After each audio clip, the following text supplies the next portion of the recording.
Hi friends, welcome back to Pujarish YouTube channel. ಎಲ್ಲರೂ ಹೇಗಿದ್ದೀರಾ? ಚೆನ್ನಾಗಿದ್ದೀರಾ ಅಂತ ಭಾವಿಸ್ತೀನಿ. ಅದಕ್ಕೂ ಮುಂಚೆ ನನ್ನ ಚಾನಲ್ಗೆ ಯಾರ್ಯಾರು ಸಬ್ಸ್ಕ್ರೈಬ್ ಮಾಡಿಲ್ಲ, ಸಬ್ಸ್ಕ್ರೈಬ್ ಮಾಡಿಕೊಂಡು ವಿಡಿಯೋಸ್ನ ನೋಡಿ, ಮಿಸ್ ಮಾಡಿಬಿಡಿ. ಕೊನೆವರೆಗೂ ವಿಡಿಯೋಸ್ನ ನೋಡಿ, ವಿಡಿಯೋ ಹೇಗಿದೆ ಅಂತ ಕಮೆಂಟ್ ಮಾಡೋದನ್ನು ಮರಿಬೇಡಿ. ಕಮೆಂಟ್ ಬಾಕ್ಸಲ್ಲಿ ತಿಳಿಸ್ಕೊಡಿ. ಏನೇ ಫಾಲ್ಟ್ ಇದ್ದರೂ ಕೂಡ ನನಗೆ ಕಮೆಂಟ್ ಬಾಕ್ಸಲ್ಲಿ ತಿಳಿಸ್ಕೊಡಿ. ನಾನು ಅದನ್ನು ತಿದ್ಕೋತೀನಿ. ಓಕೆನಾ? ನಾನಿವತ್ತು ಗುರುವಾರ ಆಗಿರೋದ್ರಿಂದ ಪ್ರತಿ ಗುರುವಾರ ನಾನು ಪೂಜೆನ ಮಾಡೋದ್ರಿಂದ ಶ್ರೀ ಗುರು ರಾಘವೇಂದ್ರ ಸ್ವಾಮಿ ಅವ್ರದ್ದು, ಅದೇ ಥರ ಇವತ್ತು ಕೂಡ ನಾನು ಪೂಜೆ ಮಾಡೋಣ ಅಂತ ಎಲ್ಲ ಪಾತ್ರೆಗಳ್ನೂ ಕ್ಲೀನ್ ಮಾಡ್ಕೋತಿದ್ದೆ. ಪೂಜೆ ಪಾತ್ರೆಗಳನ್ನ ಬೆಳಿಗ್ಗೆ 4 ಗಂಟೆಗೆ ಎದ್ದರೂ ಕೂಡ, ಬಟ್ ನಾನು ಪೂಜೆ ಮಾಡೋದೇ ಅದೇ ಟೈಮ್ 10 ಗಂಟೆ ಇಲ್ಲ 9 ಗಂಟೆ. 4 ಗಂಟೆಗೆ ಏನಕ್ಕೆ ಎದ್ದೇಳ್ತೀನಿ ಅಂದರೆ, ನಮ್ಮ ಮನೆಯವರು ಬೇಗನೆ ಹೋಗ್ತಾರೆ, 5 ಗಂಟೆ ಹಿಂಗೆ. ಅವರಿಗೆ ತಿಂಡಿ ಮಧ್ಯಾಹ್ನ ಊಟಕ್ಕೆ ರೆಡಿ ಮಾಡಿಕೊಟ್ಟು ಮತ್ತೆ ನಾನು ಮಲ್ಕೊಂಡು ಮತ್ತೆ ಒಂದು 7 ಗಂಟೆ ಇಲ್ಲ 8 ಗಂಟೆ, ಇನ್ನೂ ಲೇಟ್ ಆದರೂ ಆಗ್ಬೋದು, ಹೇಳೋದಕ್ಕಾಗಲ್ಲ.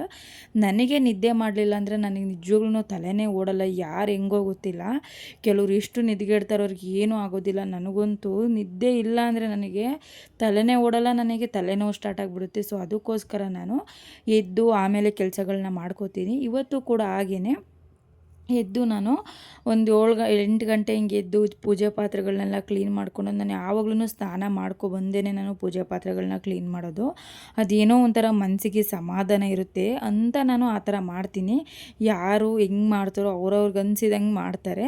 ನಾನು ಅದು ದೇವ್ರ ಪಾತ್ರೆಗಳನ್ನ ಕ್ಲೀನ್ ಮಾಡೋದಕ್ಕೆ ಅಂತ ಅಂದರೆ ಇನ್ಸ್ಟಾಗ್ರಾಮಲ್ಲಿ ಹಾಕಿದ್ದೆ. ನಾನು ಪಿತಾಂಬರಿ ಪೌಡರ್ನ ಯೂಸ್ ಮಾಡ್ತಿದ್ದೆ ಇಷ್ಟು ದಿನ. ಇವಾಗ ನಾನು ಅದ್ರದ್ದು ಲಿಕ್ವಿಡ್ ಬಂದಿದೆ ಅಂತ ನನಗೂ ಕೂಡ ಮೀಶೋದಲ್ಲಿ ನೋಡೇ ಗೊತ್ತಾಗಿದ್ದು. ಅದು ಇಷ್ಟು 80 ರೂಪಾಯಿ ಸಮಥಿಂಗ್ ಅನಿಸುತ್ತೆ. ಅಷ್ಟು ಕಡಿಮೆ ಬೆಲೆಗೆ ಎಷ್ಟು ದೊಡ್ಡ ಬಾಟ್ಲು ಕೂಡ ಎಷ್ಟು ಚೆನ್ನಾಗಿ ಕೆಲಸ ಮಾಡುತ್ತೆ ಅಂದರೆ, ನನ್ನ ರಿವ್ಯೂ ಕೂಡ ಚೆನ್ನಾಗಿ ಬಂದಿದೆ. ಅದು ರೀಲ್ಸ್ ಹಾಕಿದ್ದೆ ಒಂದು ಇನ್ಸ್ಟಾಗ್ರಾಮಲ್ಲಿ. ಅದರಲ್ಲೇ ಇವಾಗ ಪೂಜಾ ಪಾತ್ರೆಗಳನ್ನ ಕ್ಲೀನ್ ಮಾಡೋದು ತುಂಬ ಚೆನ್ನಾಗಿ ವಾಶ್ ಆಗುತ್ತೆ ಅಂತಲೇ ಹೇಳ್ಬೋದು. ಎಲ್ಲ ನೀಟಾಗಿ ಕ್ಲೀನ್ ಮಾಡಿ ಆಯಿತು. ನೆಕ್ಸ್ಟು ಮಾಮೂಲಿ ದೇವ್ರ ಫೋಟೋಗಳನ್ನ ಕ್ಲೀನ್ ಮಾಡ್ಕೋತಿದ್ದೆ. ನಾನು ಕೆಲವರು ಬಟ್ಟೆಗಳಲ್ಲಿ ಕೆಲವರು ಕಮೆಂಟ್ಗಳು ನೋಡಿದ್ದೀನಿ, ಆ ಬಟ್ಟೆಯಲ್ಲಿ ಕ್ಲೀನ್ ಮಾಡಬಾರ್ದು, ಇದರಲ್ಲಿ ಅದರಲ್ಲಿ ಅಂತ. ನಾನು ಯೂಸ್ ಮಾಡೋವಂಥ ಬಟ್ಟೆ ಯಾವುದು ಯೂಸ್ ಮಾಡೋದಿಲ್ಲ. ಮಾಮೂಲಿ ನಾನು ವಸ್ತ್ರನೇ ಯೂಸ್ ಮಾಡೋದು. ನಾನು ಕೂಡ ವಸ್ತ್ರದಲ್ಲೇ ಎಲ್ಲ ಕ್ಲೀನ್ ಮಾಡಿಬಿಟ್ಟು, ನೀರು ಸ್ವಲ್ಪ ಚಿಮುಕ್ಸಿ ಎಲ್ಲ ಕ್ಲೀನ್ ಮಾಡಿಬಿಟ್ಟು, ಆಮೇಲೆ ಎಲ್ಲ ಪೂಜಾ ಪಾತ್ರೆಗಳನ್ನ ಕ್ಲೀನ್ ಮಾಡ್ಕೊಂಡಿದ್ದೆ ಅಲ್ವ, ಅದಕ್ಕೆ ಕಳ್ಸೋಕ್ಕೆ ನಾನು ಶುಕ್ರವಾರ ಮಾಮೂಲಿ ನಾನು ಲಕ್ಷ್ಮೀ ಪೂಜೆನ ಮಾಡ್ತೀನಿ ಮನೆ ದೇವ್ರದ್ದು. ಹೆಂಗೋ ಪಾತ್ರೆಗಳೆಲ್ಲ ಬೆಳಗಿರ್ತೀನಲ್ವ ಅಂತ ಒಂದು ಸಲ ಕಳಸನ ಚೇಂಜ್ ಮಾಡಿ ಅಕ್ಕಿ ಎಲ್ಲ ಬದಲಾಯಿಸಿ ನೀಟಾಗಿ ಪೂಜೆ ಮಾಡ್ತೀನಿ. ಅದೇನೋ ಮನಸ್ಸಿಗೆ ಸಮಾಧಾನನೇ ಆಗೋದಿಲ್ಲ ಹಂಗೆ ಮಾಡಲಿಲ್ಲ ಅಂದರೆ. ಅದಕ್ಕೋಸ್ಕರ ಮೊದಲಿಂದ ಮತ್ತೆ ಎಲ್ಲ ವಾಶ್ ಮಾಡಿ ಅಕ್ಕಿನೂ ಕೂಡ ಚೇಂಜ್ ಮಾಡಿ, ಶುಕ್ರವಾರನೂ ಕೂಡ ಚೇಂಜ್ ಮಾಡ್ತೀನಿ. ಗುರುವಾರ ಶುಕ್ರವಾರ 2 ದಿನವೂ ಕೂಡ ಅಕ್ಕಿ ಚೇಂಜ್ ಮಾಡಿ ನಾನು ಕಳಸನ ಇಡ್ತೀನಿ. ಮಾಮೂಲಿ ವಿಳೆದೆಲೆ ಚೆನ್ನಾಗಿದ್ದರೆ ಅದನ್ನೇ ಇಡ್ತೀನಿ, ಅಂದರೆ ಗುರುವಾರ ಮಾತ್ರ. ಪ್ರತಿ ಶುಕ್ರವಾರ ನಾನು ವಿಳೆದೆಲೆನ ಚೇಂಜ್ ಮಾಡ್ತೀನಿ. ಗುರುವಾರ ಏನಾದರೂ ಇನ್ ಕೇಸ್ ಅಂದರೆ ಚೆನ್ನಾಗಿದೆ, ವಿಳೆದೆಲೆ ಹಾಳಾಗಿಲ್ಲ ಅಂದರೆ ಅದನ್ನೇ ಇಡ್ತೀನಿ. ಚೆನ್ನಾಗಿಲ್ಲ ಅಂದರೆ ಬೇರೆ ತಗೊಬಂದು ಇಡ್ತೀನಿ. ಇವಾಗ ಚಳಿಗಾಲ ಆಗಿರೋದ್ರಿಂದ ತೆಂಗಿನಕಾಯಿ ಮತ್ತು ವಿಳೆದೆಲೆ ಬೇಗ ಹಾಳಾಗೋದಿಲ್ಲ, ಅದಕ್ಕೋಸ್ಕರ ಅದನ್ನೇ ಇಟ್ಟಿದ್ದೆ. ಗಂಧನೂ ಕೂಡ ಎಲ್ಲ ತೆಗೆದು ನೀಟಾಗಿ ಫೋಟೋಗಳಿಗೆ ಇಟ್ಟಿದ್ದೀನಿ. ಇನ್ನು ದೇವ್ರಿಗೆ ಮಾಮೂಲಿ ಕುಂಕುಮ ಇಡಬೇಕಲ್ವ, ಕುಂಕುಮ ಎಲ್ಲ ಇಟ್ಟಾಯಿತು.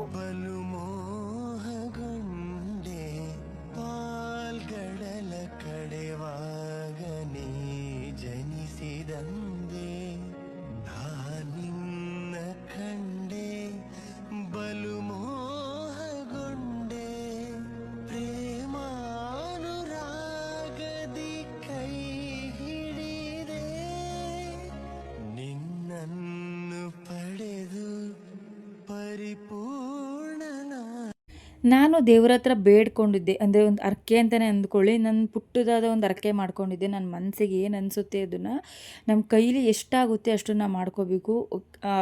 ಹಳುಬ್ರು ಹೇಳಿದಾರಲ್ವ, ಹಾಸಿಗೆ ಇದ್ದಷ್ಟು ಕಾಲು ಚಾಚಬೇಕು ಅಂತ.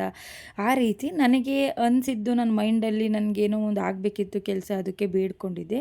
ಫಸ್ಟ್ನೇ ಇದರಲ್ಲೇ ನಾನು ನಿಮಗೆ ಅಂದರೆ ತುಳಸಿ ಅಂದರೆ ಹಾರನ್ನು ತಗೊಬಂದು ತುಳಸಿ ಮಾಲೆನ ಹಾಕ್ತೀನಿ ಕಣಪ್ಪ, ನನಗೆ ಆ ಕೆಲಸ ಆದರೆ ಒಳ್ಳೆಯದಾದರೆ ಅಂತ ಮಾಡ್ಕೊಂಡಿದ್ದೆ. ಬಟ್ ನನಗೆ ಕೆಲಸ ಆಯಿತು, ನನಗೆ ಲೇಟ್ ಆದರೂ ಪರವಾಗಿಲ್ಲ, ನನಗೆ ಆಗಬೇಕು ಅಂತ ಬೇಡ್ಕೊಂಡಿದ್ದೆ. ಬಟ್ ನನಗೆ ಕೆಲಸ ಆಯಿತು. ಅದಕ್ಕೋಸ್ಕರ ನಾನು ಇವತ್ತು ಗುರುವಾರ ತಗೊಬಂದು ತುಳಸಿದು ಮಾಲೆನ ನಾನು ಹಾಕಿದ್ದೀನಿ.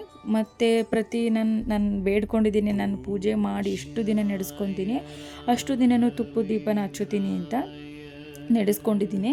ಸೊ ಅದಕ್ಕೋಸ್ಕರ ಇವತ್ತು ಕೂಡ ನನ್ನ ಕೆಲಸ ಆಗಿತ್ತು ಅಂತ ಅದೇ ಇದರಲ್ಲಿ ತೊಗೊಬಂದು ನಾನು ಇವತ್ತು ತುಳಸಿ ಮಾಲೆನ ಹಾಕಿದ್ದೀನಿ. ನನ್ನ ಕೈಲಿ ಎಷ್ಟಾಗುತ್ತೆ ನಾನು ಅಷ್ಟನ್ನು ಮಾಡ್ತೀನಿ. ಅವರು ಹಾಗೆ ಹೇಳ್ತಾರೆ ಹೀಗೆ ಹೇಳ್ತಾರೆ ಅಂತ ನಾನು ಮಾಡೋದಕ್ಕೆ ಹೋಗೋದೇ ಇಲ್ಲ.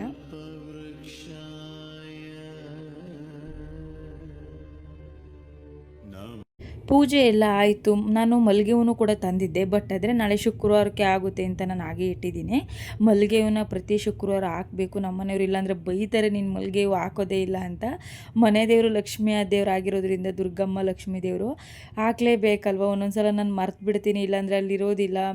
ಒಂದೊಂದು ಸಲ ಮರೆತುಬಿಟ್ಟು ತೊಗೊಬರೋದಿಲ್ಲ. ಈ ಸಲ ತೊಗೊಬಂದು ಮುಂಚೆನೇ ಇಟ್ಕೊಂಡಿದ್ದೀನಿ, ಒಂದಿನ ಮುಂಚೆನೇ. ಪೂಜೆ ಎಲ್ಲ ಕೂಡ ಆಯಿತು. ಮತ್ತು ಇನ್ನೊಂದೇನೆಂದರೆ, ದೇವ್ರುಗಳಿಗೆ ನಾವು ಅಷ್ಟು ಇಷ್ಟು ಅದು ಇದು ಮಾಡ್ತೀವಿ, ಉಪವಾಸ ಇದು ಅದು ಇದು. ಅದಕ್ಕಿಂತ ಮುಖ್ಯವಾದದ್ದು ಅಂದರೆ ಅವ್ರಿಗೆ ಒಡವೆನೇ ಅಂದ್ರೇ ಪುಷ್ಪ ಅಂತೆ, ಅಂದರೆ ಹೂವೇ ಅವರಿಗೆ ಒಂದು ಖುಷಿ ಅಂತೆ. ಹೂವಲ್ಲೇ ನಾವು ಖುಷಿ ಪಡಿಸಿದ್ರೆ ಅವ್ರಿಗೆ ನೆಮ್ಮದಿ ಅಂತೆ. ನಾನು ಒಬ್ಬರು ಹೇಳಿದ್ದನ್ನು ಕೇಳಿದ್ದೆ, ದೊಡ್ಡವರು, ಅದಕ್ಕೋಸ್ಕರ ಹೇಳ್ತಿದ್ದೀನಿ. ಪೂಜೆ ಎಲ್ಲ ಆಯಿತು, ದೇವ್ರುಗಳಿಗೆ ಹೂವೆಲ್ಲ ಮುಡಿಸಿ ನೆಕ್ಸ್ಟು ಒಂದು ಸಲ ನಾನು ಮಾಮೂಲಿ ಊದುಗಡ್ಡಿನಲ್ಲಿ ಪೂಜೆ ಮಾಡಿ, ಒಬ್ಬರು ಇನ್ಸ್ಟಾದಲ್ಲಿ ನಾನು ಹಾಕಿದ್ದನ್ನು ನೋಡಿದ್ದೆ ಕಮೆಂಟು, ಊದುಗಡ್ಡಿನ ಹಚ್ಚಬಾರ್ದು ರಾಘವೇಂದ್ರ ಸ್ವಾಮಿಗೆ ಅಂತ. ನನಗನ್ಸುತ್ತೆ ನಾವು ಮನುಷ್ಯರುಗಳೇ ಮಾಡ್ಕೊಳೋದು ಇದೆಲ್ಲ ಅನಿಸುತ್ತೆ. ದೇವ್ರು ಯಾವತ್ತೂ ನನಗೆ ಅದು ಹಚ್ಬೇಡಿ, ಇದು ಹಚ್ಬೇಡಿ, ಅದು ಹಾಕ್ಬೇಡಿ, ಇದು ಹಾಕ್ಬೇಡಿ ಅಂತ ಯಾವತ್ತೂ ಹೇಳೋದಿಲ್ಲ ಅಂತ ಅನಿಸುತ್ತೆ. ನನಗೆ ಅನಿಸೋದನ್ನು ನಾನು ಮಾಡ್ತೀನಿ. ಅವ್ರು ಹೇಳಿದ್ರು, ಇವ್ರು ಹೇಳಿದ್ರು ಅಂತ ಮಾಡೋದಿಲ್ಲ. ಫೈನಲಿ ಪೂಜೆ ಕೂಡ ಆಯಿತು. ನಾನು ಸ್ವಲ್ಪ ದೇವ್ರ ಹತ್ರ ಬೇಡೋದಿತ್ತು. ನಾನು ಬೇಡಿದ್ದಕ್ಕೆ ದೇವರು ಕೂಡ ಇವತ್ತು ವರ ಕೊಡ್ತು ಅಂತಲೇ ಹೇಳ್ಬೋದು.